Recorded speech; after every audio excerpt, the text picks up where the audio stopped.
On a toujours les mêmes raisons pour ne pas s'occuper de notre personal branding. J'ai pas le temps, je ne sais pas par où commencer, ou je ne suis pas à l'aise devant la caméra. Alors les deux premières raisons, elles sont pas trop valables puisque vous pouvez vous dégager du temps.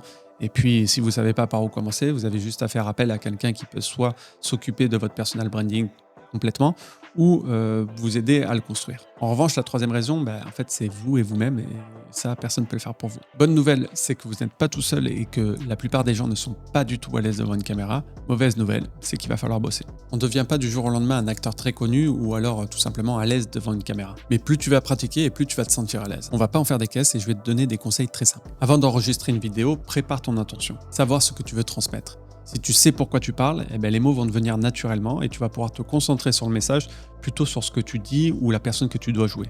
Puis ensuite, sors un petit peu de la routine de la vidéo face caméra et essaye de parler comme si tu parlais à quelqu'un, comme si vraiment tu essayais de donner un conseil.